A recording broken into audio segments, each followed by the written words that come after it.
Situé à Solna, dans le banlieue ouest de Stockholm, le château de Haga est depuis son mariage, en 2010, la résidence officielle de la princesse Victoria de Suède. Mais son histoire royale est bien plus ancienne. Publicité: quel souverain a fait édifier le château de Haga? C'est au roi Gustave IV Adolphe de Suède que l'on doit le château de Haga. Marié avec la princesse Frédérique de Bade, le jeune souverain trouvait en 1802 le pavillon de Gustave III, du nom de son défunt père, qu'il a fait ériger entre 1787 et 1792 dans le parc de Haga, bien trop petit pour continuer à y loger avec cette dernière et leurs enfants déjà nés et futurs. Aussi, appréciant le lieu, demande-t-il à l'architecte Carl Christopher Bjorwell de lui édifier juste à côté un nouveau bâtiment, destiné à abriter les chambres de ses fils et filles. Totalement achevé en 1805, ce petit château prend alors le nom de « Barnum Palais ». Comprenez le « Palais des enfants », lesquels n'y vivront pas très longtemps. Le roi Gustave IV Adolphe ayant été en effet contraint à abdiquer en 1809 et son fils aîné déchu de son titre d'héritier du trône, la famille est acculée à l'exil.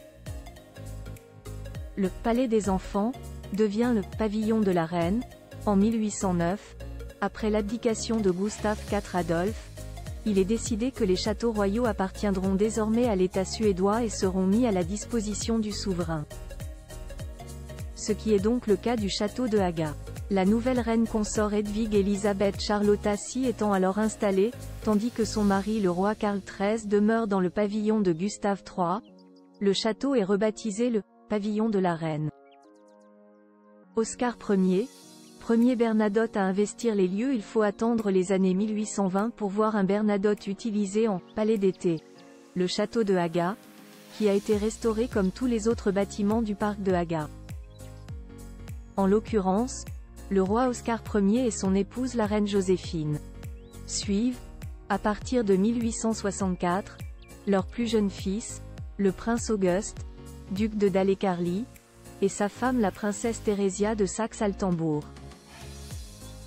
Devenue veuve en 1873, celle-ci continue à vivre là jusqu'à sa mort en 1914, la belle demeure ayant été adaptée pour elle en résidence principale en 1890. C'est là qu'est né le roi Karl XVI Gustave. Quant au roi Gustave V, il y installe son plus jeune fils, le prince Éric, qui meurt en 1918 de la grippe espagnole, puis l'un de ses petits-fils, le prince Gustave Adolphe, deuxième dans l'ordre de succession après son père le futur roi Gustave VI Adolphe, après son mariage en 1932 avec la princesse Sibylla de Saxe-Cobourg. Le château est alors transformé par l'architecte Ragnar Jor en une résidence moderne et fonctionnelle.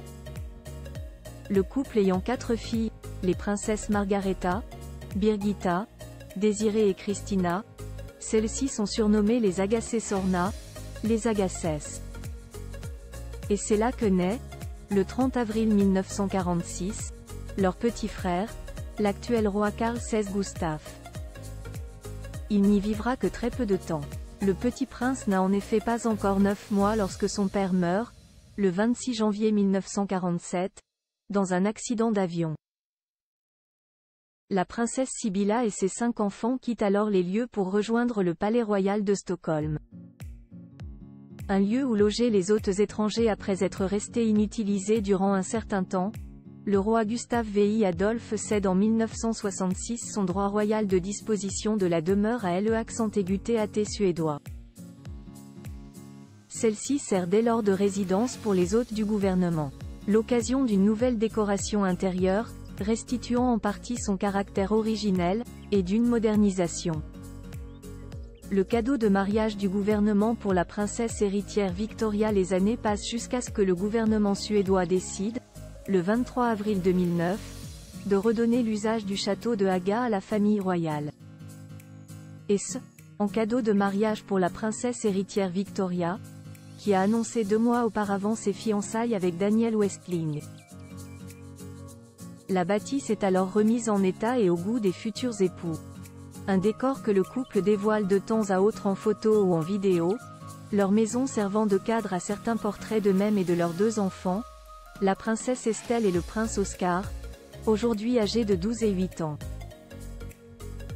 Ou lors de réunions en visio qu'ils assurent depuis leur domicile.